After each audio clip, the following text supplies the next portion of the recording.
Welcome back to the Fifth Quarter Podcast. I'm your host, Caden Nagyar, giving you episodes every single Tuesday and Thursday usually. But right now we're doing it on a Wednesday, and lots of stuff going on in the football world right now. So this is going to be a good podcast episode here, especially dipping into the football topic. College football playoff predictions on the way for me, as well as college football playoff just reactions in general, and also some NFL news to talk about today.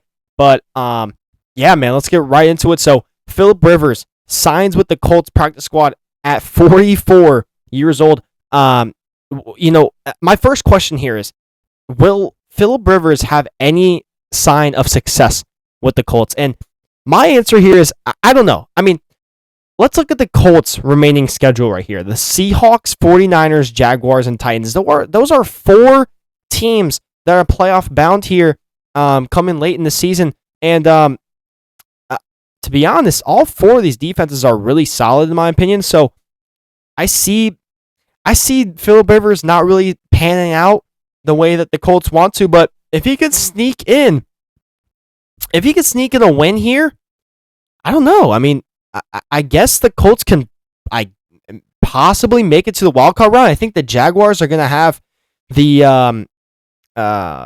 AFC South pretty much locked up. I know the Titans are a very good team as well.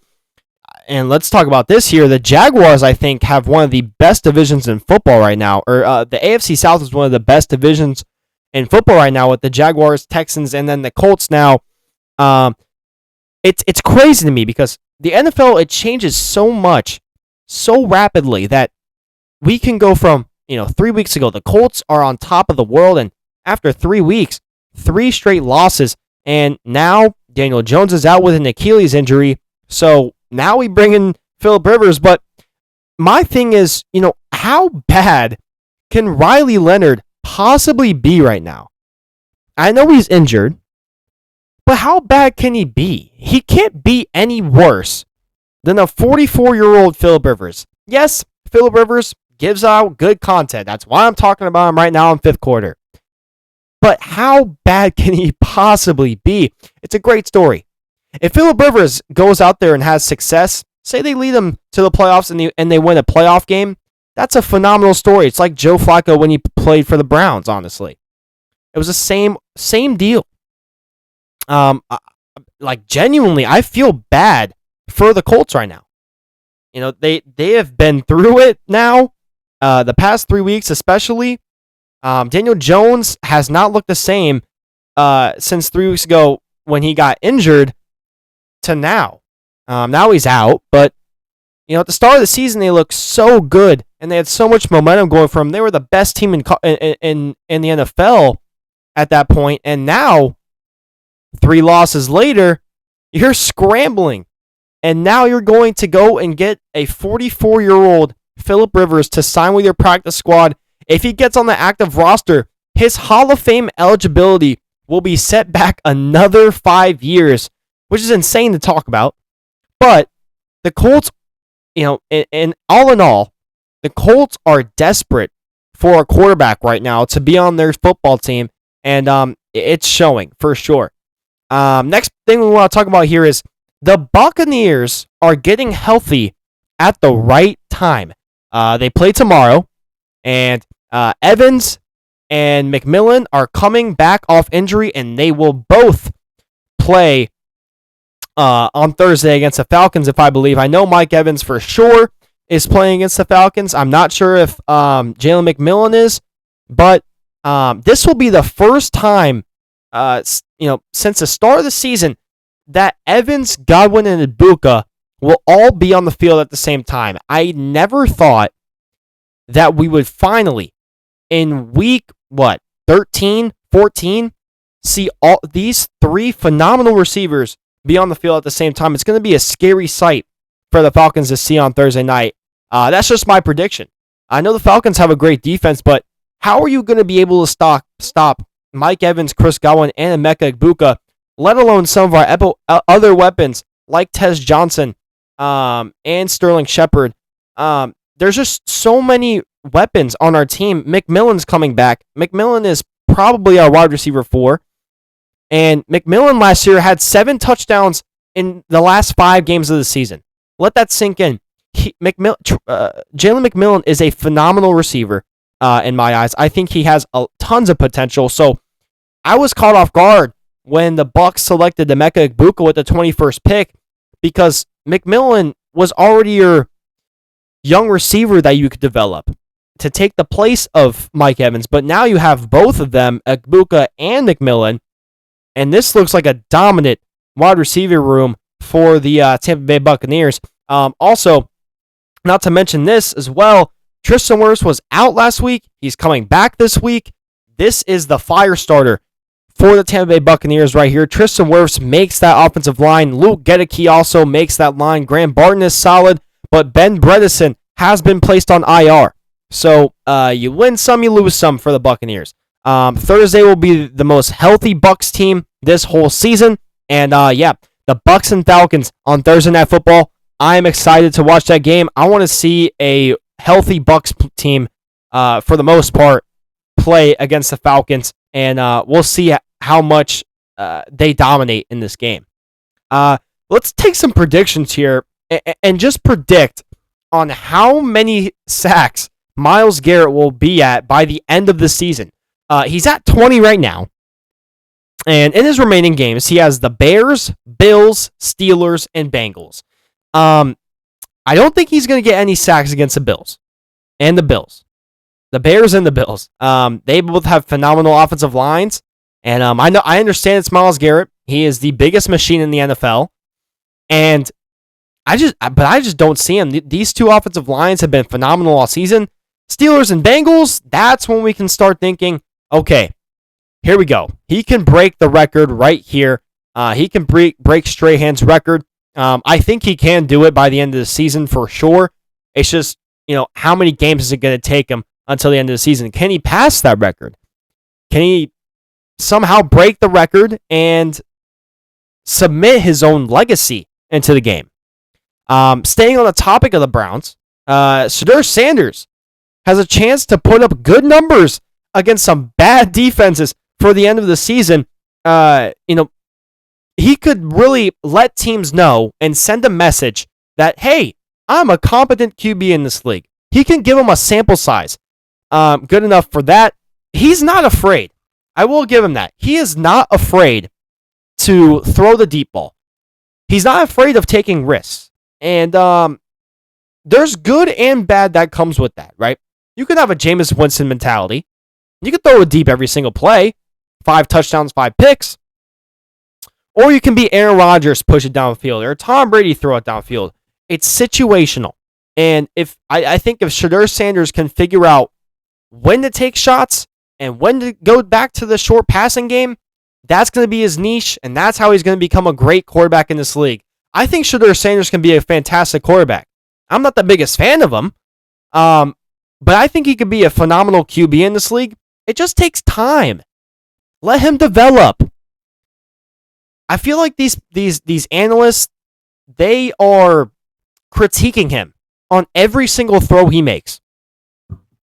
Every single throw.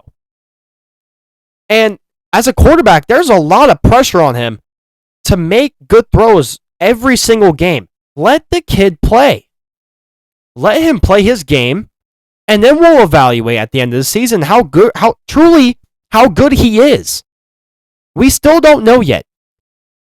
Kevin Stefanski said that he's going to be the starter for the rest of the season. It's a step in the right direction.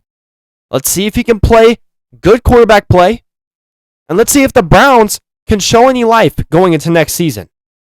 The Chiefs, they're on the outside looking in right now. They have a 6-7 record. They cannot win their division. And this is the first time that the Chiefs are not going to be able to win their division since 2015. And I've said this for the past year. They look bad. They looked bad last year. Look at the Super Bowl game. They looked bad. But even before that, in the regular season, the Kansas City Chiefs did not look good at all. You cannot convince me. Record is one thing, but the Chiefs' product that they put up last year was not good whatsoever. And that's why I said in my Super Bowl prediction, that the Philadelphia Eagles will run away with this game against the Chiefs. Now, everybody looked at me like, oh, that's a bold take. It was the right take. Look what happened. Jalen Hurts was holding the Lombardi at the end of the day. The defense, it can't hold up no more. The offense is mediocre. They have a lackluster team around them.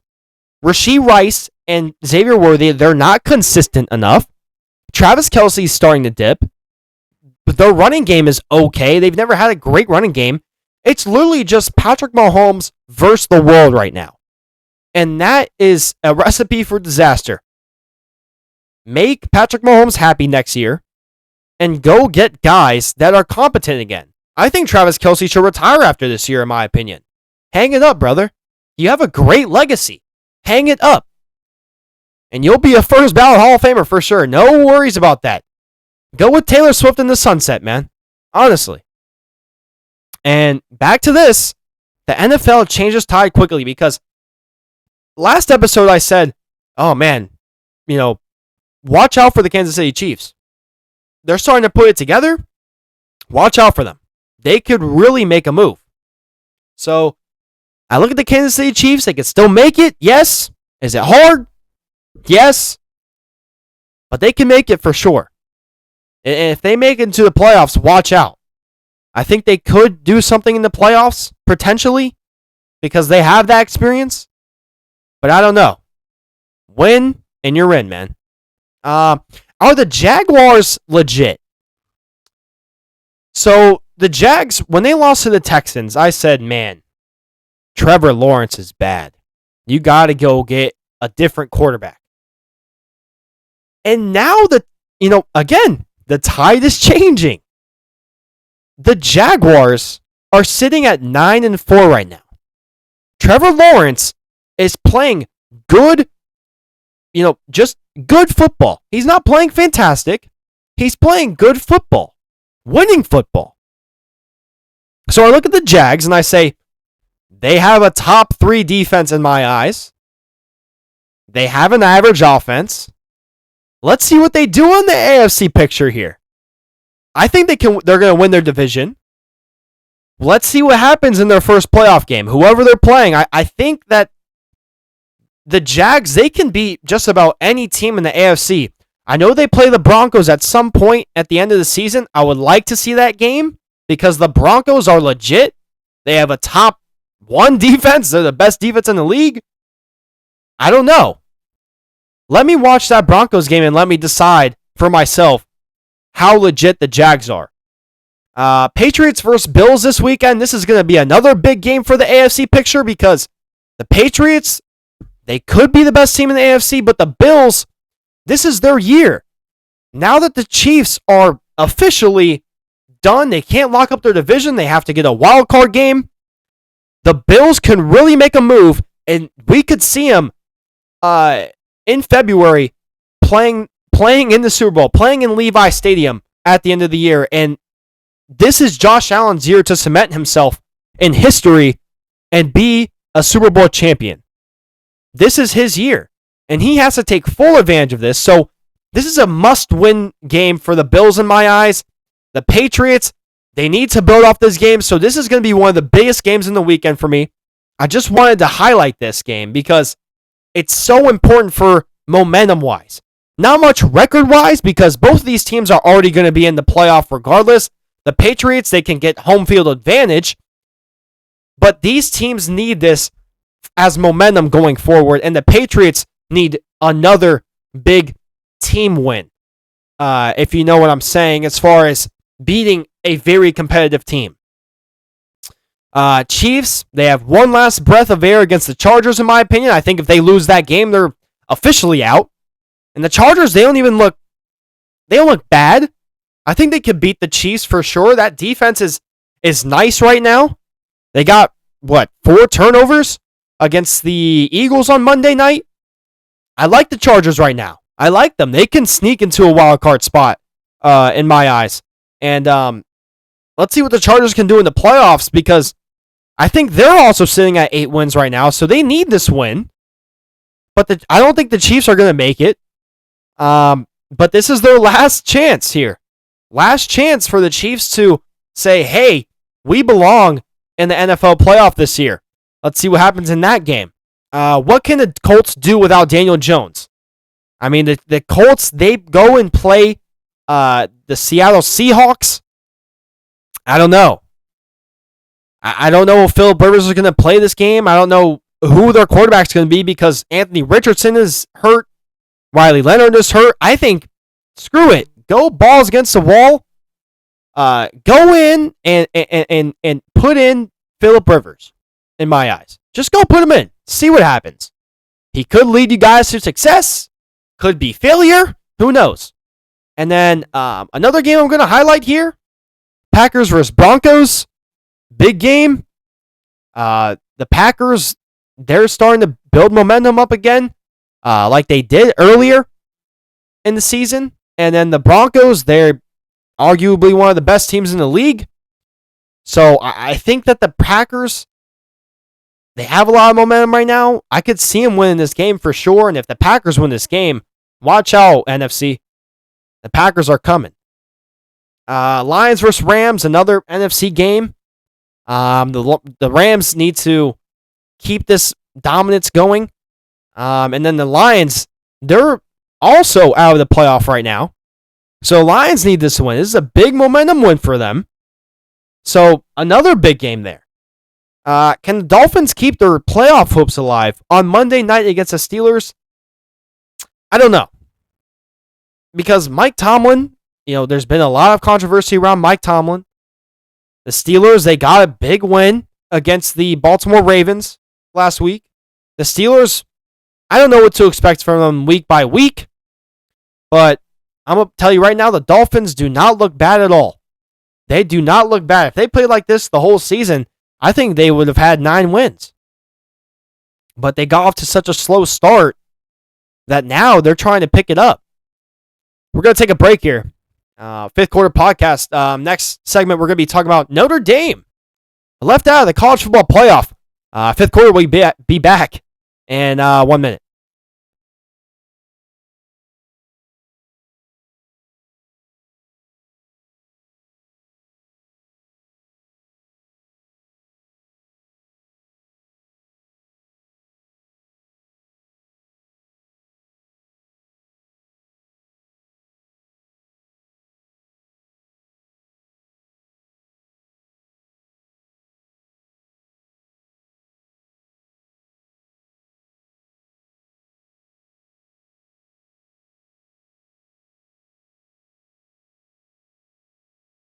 And we're back. Fifth quarter podcast, back with our second and last segment here of the football podcast on a Wednesday night. Notre Dame left out of the college football playoff, and this is probably the hottest news in sports right now. Notre Dame left out of the college football playoff. Everybody's been saying that they are the crybabies of college football right now. These are the allegations. If you want no complaints by Notre Dame, then fix the process.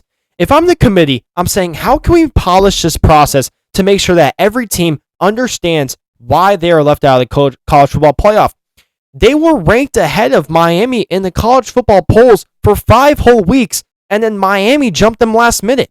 If Notre Dame was not meant to make it to the college football playoff, then rank Miami ahead of them ahead of time. Don't, formally just disappoint Notre Dame. That's where I feel for them on this on this part. Notre Dame's athletic director even said that he's not even mad that he didn't make the playoffs. It's just the process of which it happened. It was such a messy situation, and the committee made it messy in that point. It's like they wanted this to happen. They set them up for failure on this one. If it was a more likable team in college football, the whole college football world would be outraged. If this was Alabama, everybody would be absolutely outraged, confused on how a Miami team would jump Alabama to make it to the college football playoff. Everybody would go berserk. So put your favorite team in Notre Dame's shoes and let me know. Because I look at Notre Dame and I feel bad that Notre Dame got treated like this. Do I think they were a playoff team? In my eyes, I did see that they were a playoff team. I understand that Miami won the head-to-head against Notre Dame, but I still feel like Notre Dame, especially at the latter half of the year, was a better football team than Miami. This is living proof that college football is unorganized and is a mess. This is, college football is the greatest sport ever. It's the greatest sport for sure. All the talent in the league, and it's just it's getting ruined. College football, the product is not as good as it once was with NIL, expanding the playoffs. It's getting so complicated now to enjoy college football because of how many strings are attached to it. It's a great sport if done properly. Let's do it properly. Get whoever you need to get in there as a commissioner, whatever, to form some rules so that we're not just making up things as we go. I don't understand college football right now. How did Alabama not dip at all after their poor championship performance? I do not understand. They had a terrible playoff performance. Now I understand if they lost by 3 to Georgia, that's a clap. At least you guys, they didn't even look like they showed up during that game. So I look at Alabama, I said, oh yeah, Alabama should dip for sure. They didn't even dip at all. They stayed at number 9. And I don't understand it. The way college football is ran right now is not healthy for the game. And it's shown right here. If you want people to shut up, then do the process the right way. Now, why does Notre Dame get an advantage if they're in the top 12 rank? They are automatically in the college football playoff. That's where the crybaby label can come from. Why all of a sudden, oh yeah, you guys are an independent conference. You guys can make it if you're in the top 12 college football pool. No other team has those luxuries. Why does Notre Dame get those luxuries? That's where I could see this crybaby label coming into play. They're a spoiled team, and they didn't even want to participate in a bowl game. Notre Dame is selfish in that manner. There are freshmen on that team. There are sophomores on that team that want to get their name known. There are seniors on that team that want one more piece of tape to see if an NFL team will give them a shot. And no, just thrown away. Mind you, those bowl games give you gifts, money, whatever. And these players are selfish. This team is selfish. I understand that you guys didn't make the college football playoff, but there is no need for you guys to not want to participate in a high-class bowl game like the Pop-Tart Bowl. How much did the ACC affect Notre Dame from getting in? Do I even blame the ACC? Honestly, I don't. Miami is a full member of the ACC. They're in 25 sports. Notre Dame's in 24, the one excluding football. You guys are by yourself, so I'm going to advocate for Miami on this one. So I'm not mad at the ACC. I'm mad at the College Football Committee just for the processing. I'm not saying that, Notre Dame should get all this incentive stuff because they didn't make it. I'm advocating for fixing the process. So the college football playoff came out, and the bracket is set. So here are my predictions. Before we get out of here, here are my predictions on what is going to happen in the college football playoff come late December and January. So I got Miami beating A&M. I think that's going to be a shocker, but I think Carson Beck has a lot of experience under his belt, especially in big games like the college football playoff. And I think just Carson Beck, just experience-wise, is going to cement himself in the college football playoff and advance. I'm not the biggest Carson Beck fan by any means whatsoever, but I think Miami is just genuinely a more experienced team, and that's why I'm going to take them beating A&M. I got Tulane losing to Ole Miss. Ole Miss, I think they're going to have a lot of fire that they're going to be playing with because of Lane Kiffin being gone. So I think Ole Miss is going to be hard to beat. And Tulane, I don't think they're going to have an answer for them. I got Alabama beating Oklahoma. I don't know if that's going to be some type of upset, because I think Alabama is definitely a better team than Oklahoma right now. I love Ty Simpson. I love Jeremy Bernard. This team is going to step it up in coming a month. Alabama's not going to settle like how the outcome was against Georgia. I got Oregon being James Madison. That one's pretty easy. I think that Oregon's just a better team. Respect to JMU for making the college football playoff. I have an upset in the second round. I think Miami is also going to beat Ohio State. I understand Ohio State is probably the best team in college football right now, but I think Miami is going to beat them in a stunner. Call me crazy. Again, Carson Beck has experience. Georgia is going to beat Ole Miss. I got Indiana beating Alabama. And then I got Texas Tech beating Oregon. Texas Tech is a phenomenal team. I think Texas Tech has a real shot at winning this college football playoff. I would not be surprised if they were the national championship winners in the end. I got Georgia beating Miami to advance to the championship. That one's said and done. I think Georgia is the best team in college football right now. And, at the right time for sure, because Georgia, kind of in the middle of the season, they were going through a little bit of a dry spell, but now they're in full effect. The team they have good chemistry going on, and I like Georgia right now. I got Texas Tech beating Indiana to advance to the national championship as well. So I got Georgia winning against Texas Tech, and that's going to be my college football playoff winner. I think that, I just want to throw this out there, I think things would have been a little bit different if Texas was involved in the college football playoff in my eyes. I think that if Texas was involved and replace that with Miami, I think Texas makes it very far. I don't know if they'll make it to the national championship, but I think they would have at least made it to the semifinals for sure. And then one last thing before we get out of here. Just got word that Sharon Moore, the Michigan head coach, has reportedly been fired after police detained him for an inappropriate relationship with a staff member. So now, that opens up the Michigan job. It's available. Who's going to take it? I don't know. We will find out in the next coming of weeks who's going to be taking these jobs. And that's going to be it for the Fifth Quarter Podcast. Again, I'm your host, Caden Aguiar. Another amazing football podcast, and I will all see you guys next Tuesday. You guys enjoy a fun football-filled weekend of NFL games, bowl games as well. And Fifth Quarter's out. Peace, guys.